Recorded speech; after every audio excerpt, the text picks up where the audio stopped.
Sahabat inovasi, jumpa bersama saya Irni Novita dari Badan Litbang Provinsi Sumatera Selatan dalam acara One Day, One Innovation. Satu hari, satu inovasi, tiada hari tanpa inovasi. Sahabat inovasi, saat ini inovasi menjadi sebuah keharusan. Dunia terus berubah, maka kita harus adaptif dan inovatif. Untuk menginspirasi, kami hadir dengan para inovator hebat dengan inovasi-inovasinya dalam acara One Day, One Innovation. Sahabat inovasi, sejatinya untuk membangun suatu rumah ataupun gedung ataupun jembatan harus dibuat dengan konstruksi yang kuat. Apa jadinya bila konstruksi tidak kuat, tentunya rumah atau jembatan akan mudah runtuh.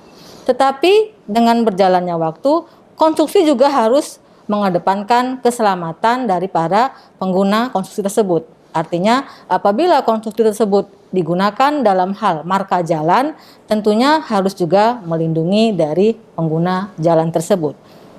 Untuk berbicara mengenai material konstruksi dan jalan raya, telah hadir di studio podcast kami Bapak Adiguna STMSI yang merupakan dosen inovatif dari Fakultas Teknik Sipil Fakultas Teknik Universitas PGRI. Pak Adiguna juga sekaligus menjabat sebagai Dekan Fakultas Teknik. Langsung saja kita sapa Pak Adiguna. Selamat datang Pak Adiguna di acara kami One Day One Innovation. Ya, sama-sama. Terima kasih sudah diundang di acara podcast ini. Dan menurut saya ini termasuk sangat kreatif dan memberikan inspirasi bagi kita semua. Terima kasih Pak. Bagaimana kabarnya hari ini Pak? Baik, alhamdulillah sehat walafiat. Sehat ya. Iya. Bagaimana dengan proses belajar mengajar? Masih daring sepertinya ya? Ya, kita masih daring dan alhamdulillah memang kita dari awal 2 tahun 3 tahun terakhir memang sudah menyiapkan itu di universitas. Jadi tidak ada kendala ya. Walaupun bertatap muka melalui dunia maya, tetapi tetap menjalankan tugas dan fungsinya sebagai tenaga pengajar, gitu Pak ya. Baik, menarik sekali ini inovasi yang Bapak kembangkan atau yang Bapak inisiasi, yaitu material konstruksi. Betul. Apakah latar belakangnya dan mengapa tertarik untuk mengembangkan material konstruksi ini Pak? Jadi begini, latar belakangnya itu dalam 3 tahun terakhir perguruan tinggi kita, dalam hal ini Universitas PGRI Palembang itu kan merevisi arah atau namanya itu visinya menjadi universitas yang memiliki karakter. Nah, karakter pengertian ini kita terjemahkan sebagai suatu kekhasan. Oleh sebab itu, berlandaskan dari visi universitas tersebut, kami coba turunkan menjadi visi fakultas juga program studi, di mana kami harus mengembangkan suatu fokus tridharma. Jadi dalam tridharma tersebut, baik pendidikan, penelitian, dan pengabdian masyarakat itu, kami harus ambil satu fokus dari sekian banyak varian bidang ilmu kita yang cukup luas. Dalam hal ini karena saya itu bidangnya teknik sipil dan selaku juga kepala unit di Fakultas Teknik itu, kita coba, karena kita ada 3 program studi ya, ada elektro, sipil, dan kimia. Kita coba membuat ciri khas khusus menjadi fokus kajian. Nah, sipil sendiri sebagai bidang ilmu yang berbidangi di bidang konstruksi tentu luas, masyarakat juga tahu, itu membidangi tentang jembatan, jalan, gedung ya, dan sebagainya. Nah, tentunya kita coba sebagian fokus dari tridharma tersebut kita fokuskan ke bidang material. Nah, material konstruksi ini pada umumnya semua orang sudah tahu. Orang menggunakan material yang memang sudah menjadi standar ya, baik itu standar SNI dan juga mungkin standar internasional. Tetapi terlepas dari itu, tentu kita dengan ciri khas yang kita punya, kita coba fokus memanfaatkan sumber daya alam yang ada di Sumatera Selatan. Potensi yang ada di Sumatera Selatan, sehingga kita fokuskan salah satunya itu meneliti masalah material konstruksi.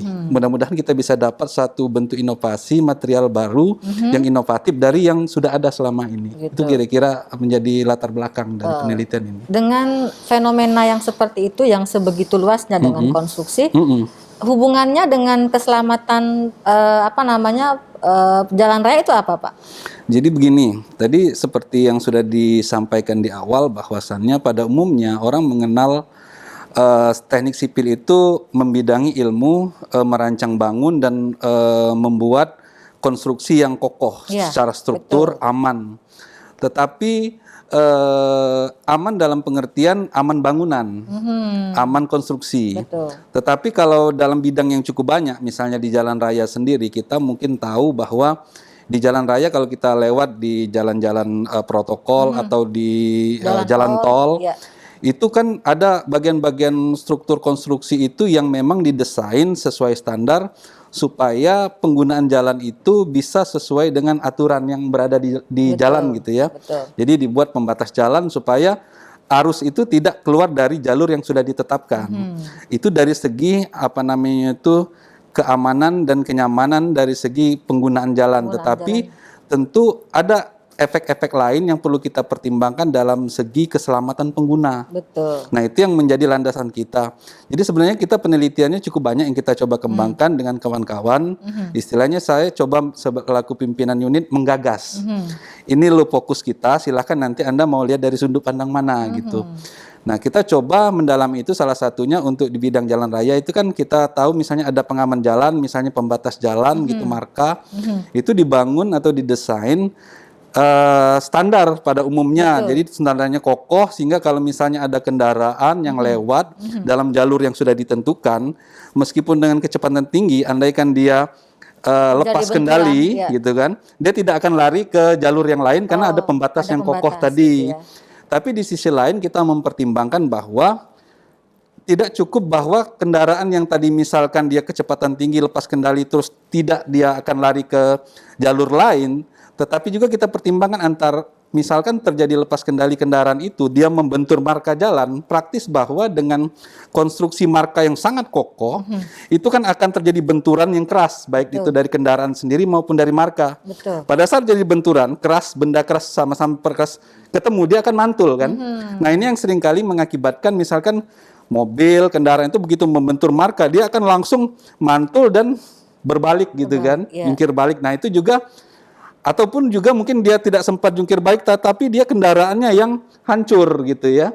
Nah itu yang coba kita pertimbangkan, mencari ide, mungkin tidak kita modifikasi atau dalam bahasa sekarang diinovasikan dari yang sudah konstruksi sudah ada, kita coba inovasikan sehingga nanti kalau terjadi benturan itu akan mengurangi terjadinya apa namanya itu benturan itu mengakibatkan kendaraan itu hancur total atau rusak berat, ataupun juga kalaupun dia harus apa namanya itu berubah arah karena pantulan itu, dia tidak mengakibatkan gerakan yang di luar kendali yang luar biasa sehingga kendaraan itu bisa jungkir balik gitu ya. Nah itu yang coba kita desain awal, mudah-mudahan ini bisa nanti memberikan inspirasi pada peneliti lain, baik adik-adik mahasiswa maupun dosen-dosen lain yang menganggap ini cukup menarik untuk dikembangkan.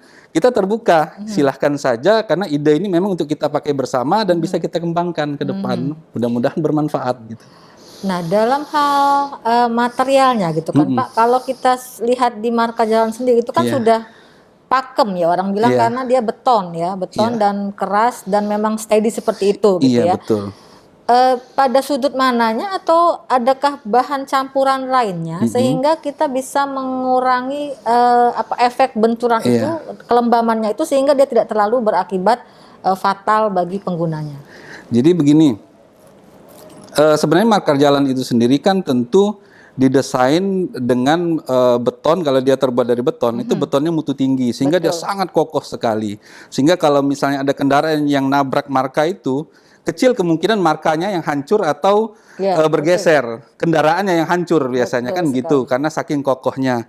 Nah, sebenarnya kita tetap memanfaatkan itu sebagai pembatas, tapi kita kasih lagi overlay di luarnya. Jadi overlay di luarnya, pelapis di luarnya itu kalau kita sekarang lebih kenal casing ya, kalau casing istilahnya kalau seperti HP casing bagian luar gitu, pengaman. Nah, marka ini juga kita bikin pelapis bagian luar casing itu yang sifatnya bisa replacement, jadi diganti. Jadi kalau dia terjadi benturan rusak bisa dilepas, diganti yang baru gitu kan. Sifatnya seperti itu gitu ya. Nah, casing yang pengaman bagian luar dari marka ini itu sebenarnya kita buat dari bahan yang sama. Jadi dari beton mutu tinggi, sama seperti kita kalau mau bikin marka, hanya saja kita bikin satu inovasi bahwa kita tambahkan material khusus tambahan di situ dengan harapan nanti begitu dia menerima beban benturan ada terjadi redaman benturan itu sehingga mengurangi kemungkinan kendaraan itu semakin rusaknya rusak parah gitu ya. Nah, di situ kita tambahkan material khusus dalam hal ini styrofoam. Nah, tentunya styrofoam ini untuk sementara ini penelitian ini konsepnya adalah karena kita memanfaatkan potensi yang ada, cukup potensial styrofoam ini sebagai limbah. Limbah industri styrofoam itu sendiri kalau orang daerah sini nyebutnya gabus putih ya. Itu limbah bekas kalau orang misalnya beli AC, beli alat-alat elektronik gitu kan terbuang. Nah, itu sebenarnya kalau di bagian pembuangan sampah itu mungkin ada bagian khusus yang dia memilah-milah itu, sebenarnya itu bisa kita manfaatkan. Kemudian kita pilah-pilah, kemudian kita potong dalam bentuk chip-chip berukuran seperti agregat kasar. Itu yang akan kita campurkan dalam konstruksi casing itu tadi. Itulah kira-kira gambaran secara sederhananya gitu. Sederhana ya. Tentunya Sobat Inovasi dengan harapan adanya pencampuran atau coating ataupun replacement pada material konstruksi untuk marka jalan tersebut, tujuannya yaitu untuk menghindari atau meminimalisir efek dari kecelakaan yang akan terjadi di jalan raya, tentunya juga memanfaatkan barang bekas lainnya. Kenapa tertarik dengan styrofoam gitu Pak? Jadi begini, styrofoam itu sebenarnya kan hampir mirip seperti busa pada umumnya yang kita paham. Cuman bedanya kalau busa yang porinya lembut, kemudian dia lebih elastis seperti itu kasur dan sebagainya, itu sangat atau terlalu lunak gitu ya. Nah, sedangkan gabus sendiri dia dengan strukturnya itu sebenarnya dia itu diharapkan nanti setelah kita potong-potong berbentuk chip, dia itu sebenarnya hampir menyerupai split atau batu pecah yang memang kita masukkan di dalam komponen struktur beton tadi. Nah, namun tidak serta-merta berapapun jumlahnya kita masukkan, tidak, tentu kita perhitungkan karena secara keilmuan tentu itu kan ada rumusan atau perhitungan khusus yang kita lakukan. Misalnya dalam hal ini kita coba buat variasi untuk uji coba awal ya sebagai bentuk pradesain itu kita masukkan 10%, kemudian variasi 15% sampai 20% dari agregat yang biasa digunakan pada beton mutu tinggi. Nah, kemudian kenapa kita gunakan tetap beton mutu tinggi? Tujuannya adalah pertama, dari segi dia sendiri, konstruksinya sendiri dia tetap masih kokoh secara keseluruhan, tetapi di bagian dalam dia cukup rapuh dalam pengertian kalau dia menerima beban, dia akan bisa meredam beban yang menekan itu, mengurangi. Jadi kalau misalnya ada benturan, gerakan dari kendaraan yang nabrak marka, itu yang tadinya langsung dipantulkan sehingga kendaraan itu bisa terpelanting kemanapun, dengan itu dia mengurangi pergerakan dari kendaraan yang membentur tadi. Jadi meredam. Nah, tentu akan kita sederhanakan seperti ini.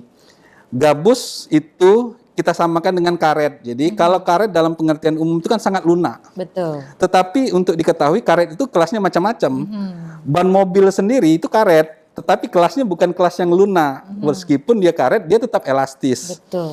Nah, jadi pengertian elastis, pengertian dia sebagai peredam itu kalau masyarakat awam itu memang bisa diasosiasikan atau dianalogikan dengan bahan yang kita kenal sehari-hari, tetapi memang pada ukuran tertentu memang kita desain dengan perhitungan yang matang, sehingga diharapkan rencana awal bahwa ini memang didesain sebagai pengaman jalan, benar-benar pengaman bukan hanya mengamankan jalur kendaraan itu supaya berjalan pada posisi jalurnya, tapi mengamankan si pengguna jalan juga kalau terjadi kecelakaan, loss control, mengemudi atau kecepatan tidak terkendali. Itu tujuannya. Kira-kira begitu.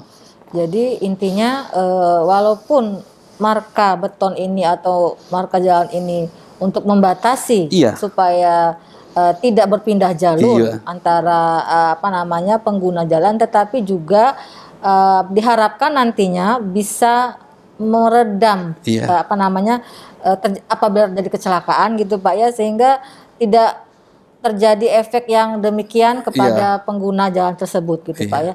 Nah dalam hal pengembangan ini Pak ya kan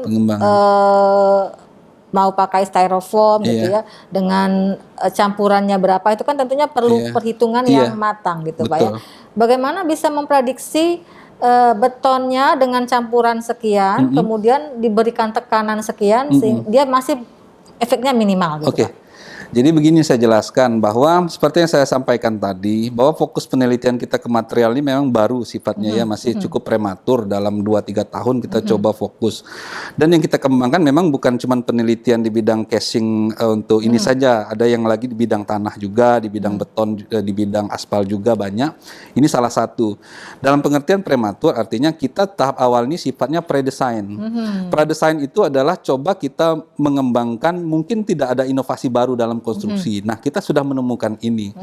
Tentunya harapan awal bahwa kita tuh kan dalam logika penelitiannya itu pertama kita uji coba dulu dengan kita tambahkan bahan aditif atau bahan tambah berupa styrofoam ini mungkin tidak konstruksi beton yang mutu tinggi tadi dia memiliki karakter baru yang tadinya dia kokoh menerima beban dia sekian beban dia tahan terhadap beban itu sekarang dengan desain baru ini dengan campuran baru dia tumbuh satu muncul satu karakter baru. Di satu sisi dia tetap nampaknya kokoh untuk dia menahan beban dirinya sendiri atau berat sendiri. Di sisi lain begitu dia menerima beban itu dia memiliki fungsi sebagai peredaman. Ini yang namanya kita inovasi. Tapi seperti yang saya katakan tadi tahap awal ini sifatnya adalah simulasi. Jadi kita akan mensimulasikan begini secara logikanya. Kendaraan yang ada di jalur cepat itu kan macam-macam. Ada kendaraan pribadi, sedan, minibus, atau mungkin truk ya, trailer. Tentunya masing-masing kendaraan tadi punya berat sendiri. Nah, dari berat sendiri, dia punya variasi kecepatan yang berbeda-beda. Sehingga benturan itu variasinya adalah berat sendiri kendaraan berbanding dengan kecepatan. Semakin berat kendaraannya, semakin tinggi kecepatan, benturannya akan semakin keras. Nah, kita coba pendekatannya itu dalam skala labor dulu. Kita lihat dengan variasi berapa persen aditif styrofoam kita masukkan di dalam casing tadi, dia sanggup menahan beban berapa.